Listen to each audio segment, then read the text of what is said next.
Oh, yes.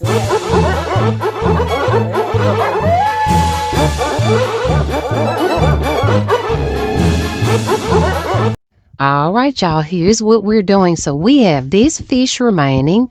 This is the fish that is remaining from what Mama fried. As you can see, we still have 3 pieces of gar, 1, 2, and 3. And so I've decided to go ahead and make some gravy to smother these 3 pieces of gar in, because I wanted to do a scratch-made gravy video anyway. To prep, I have already cut up some sweet onion. I don't always like bell pepper in my gravy. I don't like bell pepper with the chicken, but I do like bell pepper with the fish. Call me crazy, I'll explain it later. So in addition to the bell pepper and onion, we also have our flour, which we need to establish our roux. And then this is what my mom has my Oooo-WeKG Artisan Blend seasoning in here. And then for spice and kick, and to match up with her breeding, we have the Zatarain's Creole seasoning. I prefer Tony's, but Mama really likes a red pepper cayenne kick, so that's what she uses, okay? The fire is already on. Grab a couple of tablespoons, several tablespoons of oil. Now, I will let you know that if we were dealing with fried chicken, then we want to use some oil or grease, however you want to refer to it. We want to use some oil from the fried chicken. But since we're doing fish, we're going to use oil from fish. Okay, we're going to call it, this is actually a tablespoon, but I'm doing a shallow scoop. So what I'm actually rendering into the pan is more like a teaspoon. So that's going to be 1. Now, if you don't have fish grease left, you can use chicken grease. The point is, a roux is basically just fat, whether it be oil like this. That's 3rd. I'll probably do 5. 4. And 5. Y'all keep in mind, I'm trying to do this with one hand, so bear with me. I appreciate you. Oh, yes, baby, we are going into CRUMBS'mas. And we are not playing. I'm actually going to put some water in the tea kettle just so my water can already be piping hot. But, so we have about 6, okay? We want to at least be able to cover the bottom of the pan. But all in all, I'm looking to make anywhere between 1.5 to 2 cups of gravy. Okay, that's my goal. And we're just going to track our measurements. So that was 5 to 6 teaspoons of cooking oil. Again, if you are making gravy for smothered chicken, use some of the oil from your fried chicken. If it's pork chop, use some of that grease. It already has the same seasoning and it has the fat from the meat. In this case, we want to smother these beautiful gar, and so I'm using some of my mom's fish grease, okay? Now, when our oil starts to get hot, and y'all have a microphone coming on the way, so y'all don't have to worry about all these weird sounds. This phone is so sensitive, the audio portion. But when it comes to making a roux, that's all you want to do is get your oil hot, and then you have to add in your thickener, in which standard Southern gravy is made with flour in most cases. And we're just going to cook this flour until it gets to a certain color, whatever I prefer, thickness and color it is. And then we're going to add water, seasonings, as well as onion and bell pepper. Let it simmer. Make sure your oil is hot, because you don't want your flour to clump up. What you do want is for your flour to start frying. Okay? We're going to go in and just start whisking it. You don't want to have your fire too high, because you want your flour to have time to actually cook. You don't want it to just brown right away. You want that flour to have time to cook. Otherwise, you'll actually have a floury taste. You don't cook your flour down enough, it will taste like flour. So you have to kind of cook it out. So I would say there was about 2 tablespoons of flour. I'm going to add just 1 more. You don't want it to clump, so we go ahead and start whisking right away. Now you can feel it. Some seasoning at this point, but I just rather wait. You do need to keep stirring. And this is the same thing you do with gumbo.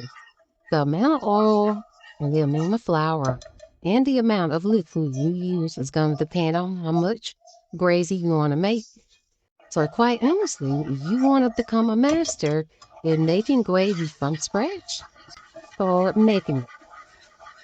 Because that's the only way you will be able to eyeball what's good or start doing this so you can write down your measurement. And you can know how much oil and flour you want to use for a certain amount of gravy. Okay, so we're going to talk about how thick should the gravy be, how thin should it be. All of it is honestly based on your preference. Okay, so I'm just going to keep using until this browns. I'm going to put some water in that tea kettle so we can get our water hot. It's best to be able to incorporate hot. Warm water is not hot, so I'm going to go ahead and turn the tea kettle up. And all I'm going to do is just keep stirring this around in my paper. And watch and change colors. I'll be right back. Alright, y'all. So as you can see, our flour or roux is turning toasty in color. Now you need some little light butter stock.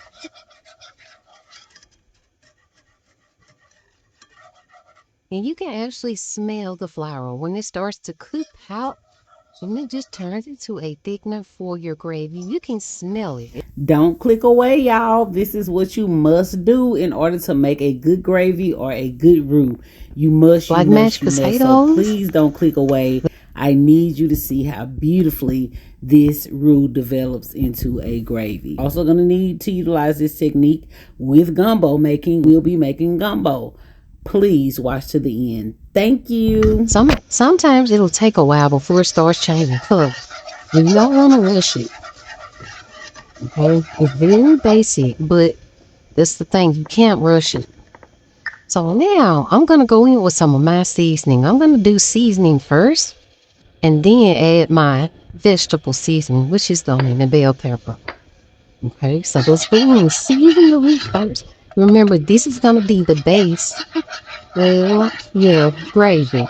And then what I like to do, not everyone does this, but I like to go ahead and incorporate my vegetables at this point. Because I want like the flavor from these onions to really be inside the roux. So I put them in before I ever add the stock. Some people wait until they've actually made it into gravy to add the veggies. I don't. This is what I do right here. So it's almost like sauteing veggies. It's almost like sauteing your veggies into your flour mixture. And to me, this is just such a better option. Now to keep stirring, you can see the flour turning more and more brown.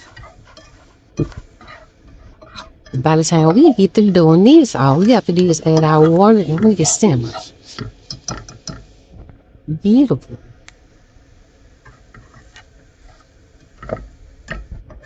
You can have as many or as little as you like.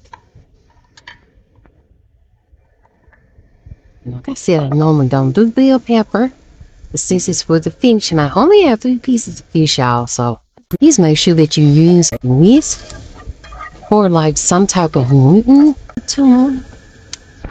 You with your pots and pans like this, y'all. Don't use a spoon. I mean, I know this is metal, but it's really flexible. It's meant to give and bend as you apply pressure, so we're not damaging the surface of our pan, nor are we scratching that non-stick layer. We aren't scratching it up into our food. So see, now we got the beautiful seasoned and browned flour surrounding our vegetables. Now I'll go in with some onions. This is just the base of them before I add the water. And then once I add water and let it simmer, I can go back and taste it and add whatever else I want, including chicken stock. Or chicken bouillon, chicken bouillon. We'll add our water from the teapot, okay? Pour your water in slowly.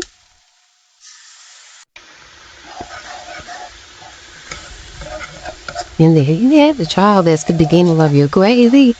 Stir it to get all the lumps out. See how quick it is.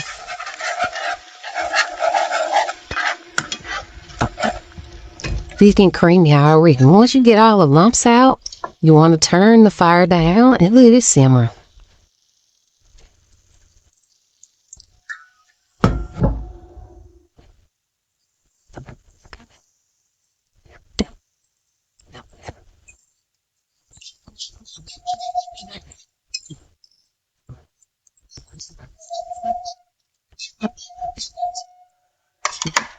Now I'm going to go in with a little more of the same seasonings.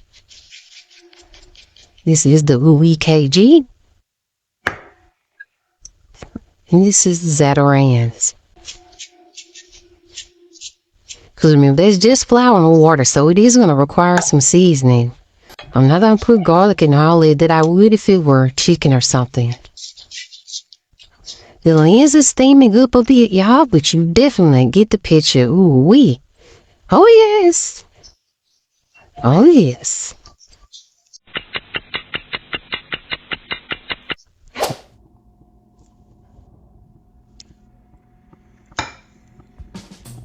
All right, first thing is let's look at the consistency of our gravy.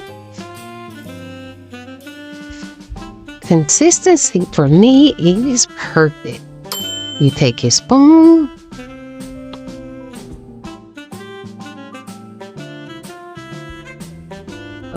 Look, watch how it covers the back of your spoon. This is beautiful. Yeah, at this point, I'm gonna taste it.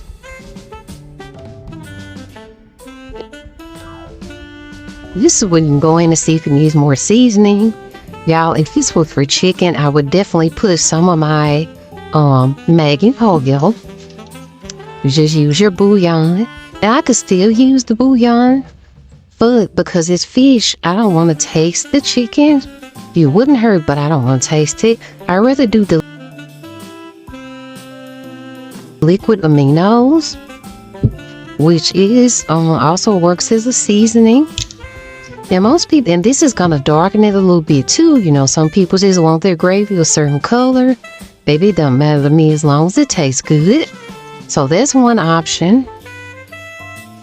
Keep in mind, when I show you different things, when I demonstrate different things, I try to give you several options. So it's not like you have to have everything that you see me use. I'll always tell you when there's something that's required. So you can do the bouillon, depending on what flavor profile you're looking for. Definitely do it if you're looking for making chicken gravy. You could do the, you can also use this. A lot of older people use what they call browning. You hardly ever hear people say browning sauce, but they'll say browning. This is by Savoy's, the company that makes the smoked sausage and the boudin, if you've ever had it. I'm not crazy about this because even though it really doesn't give a flavor per se, for most people, they can't taste it, but I can. So I'd rather go without. I will put in some pink salt. Most people like black pepper in their gravy. If you like a lot of black pepper, you can add the black pepper. But this is definitely done at this point. You could let it cook longer for it to get even thicker. But just remember, when you're as your gravy cools, it is going to thicken up just a bit. So you don't want to cook it until it's super condensed and super thick, because then once it cools, it'll kind of be muddy. Perfection. Look how silky it is. And do you see how now it's the exact color of gravy? Let me taste it one last time. Just remember to layer in your seasonings. It's so good. Layer in your seasonings however you want it to taste. I'm going to go ahead and show you what this does, y'all, because a lot of people do use this and they call it browning. because still won't hurt. So I'm going to show you it's very dark because I do want you to see that you ought to just use very little. So whenever you have a soup or is anything in here, just drop. See, it thickens up. I'm shaking the top. But I'm going to show you how even that little bit right there is very dark. I mostly see older people use it, but see, you just kind of stir it in.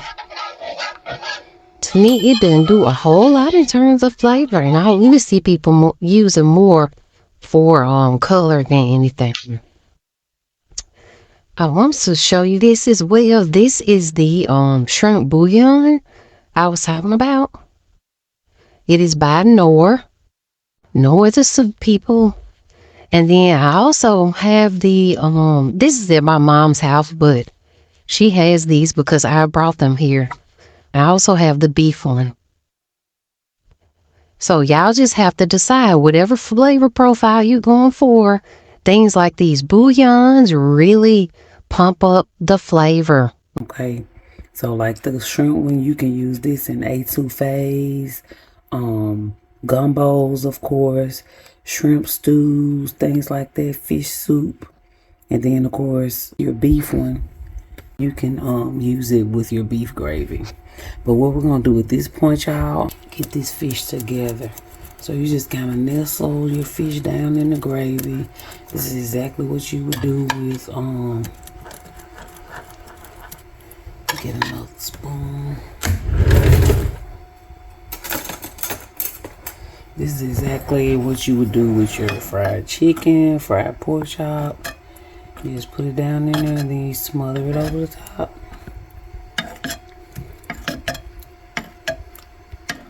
And now you're going to let the meat just kind of simmer again because we don't want the garter overcooked. We're not going to simmer this very long. You know, some things like chicken and all that, you can let it simmer until it fall off the bone because you don't have to worry about it drying out. But not with this fish. Okay, and then what I like to do, you see me do this often, I like to go in and put in more onion now because now I need onion for texture. As you can see, all the onions I put in there previously are cooked down. So I won't get any bite from those. So I just go back in and add some more fresh onion on the top. And I'll have the texture. Now I have the texture from this onion. And it's just going to give me just that much more onion flavor. I like really simple pan gravies. Baby, tell me that gravy ain't beautiful. Y'all tell me. Tell me it ain't beautiful, y'all. Look at it. See how thick it got? I didn't add any more. I didn't add any more flour. Only thing I added, churn style pink Himalayan. And this is perfect. This looks like restaurant gravy. Look at it.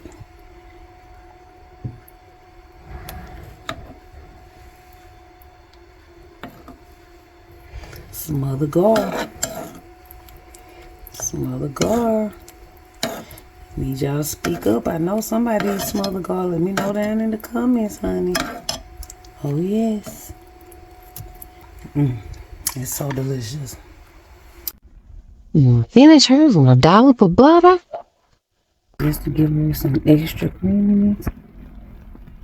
Ooh. Oh, yes. Yeah, I'm sorry, me think that it's gravy from scratch.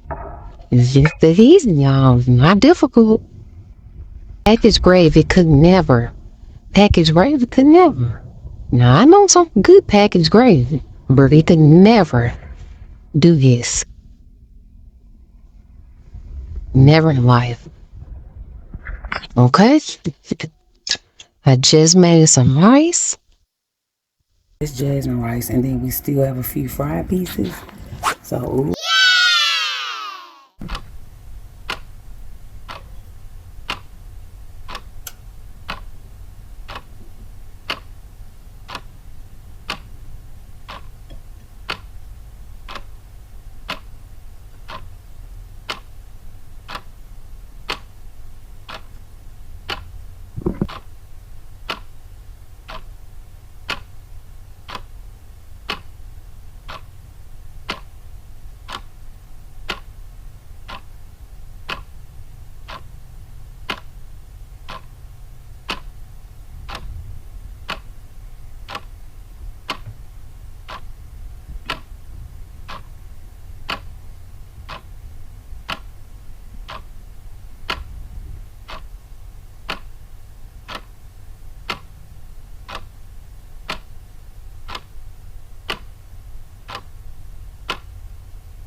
I'm just not eating, Mom. I'm just not eating. And how many of you? Yeah, it's hot. And now the Bagar steak is even more tender because it's been smothered. Oh goodness, it's good. Good.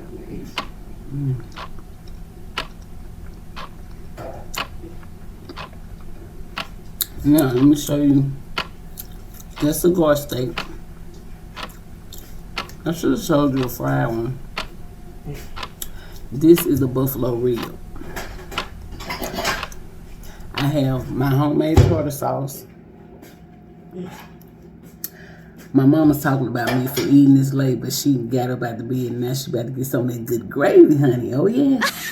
But this is the homemade tartar sauce that I make as well, and that's what I have on the plate. I normally don't like tartar sauce with the smothered fish, but I just put it on the plate and go with the fried pieces. But see how the rib is long and basically it has 2 tips on it. Now I will tell you, sometimes it's a little different depending on your fishmonger at your fish market and how they cut it. And what I mean by that, you have these long linear bones in there, and I just like, because of the way they cut it, I could go in and like break the tips off. There's no bone in here. The way they cut it, there's no bone in that tip, and then there's usually a fattier tip on that end, and you can break that off. So that's all meat. All meat. One end is just crispier and the other end has a little fat, because buffalo does have fat. And if you saw make sure you go and look at my short where I was like, y'all, that could have went in my eye. Like if that grease had gone in my eye, I would have been blind. But anyway, we just broke off both tips, and you can kind of feel the bones right here in the back of it, but you can actually peel this meat. Look at how this meat peels away from the bone. So now all of this is meat, and these are the bones. Let me show you what the bones look like. At this point, once I have it like this, honey, I like to go ahead and put in the tartar sauce. This is similar to like sucking the meat off a chicken wing. You know how you just like to do this sometimes? Maybe you don't. But if you watch my chicken, you probably do.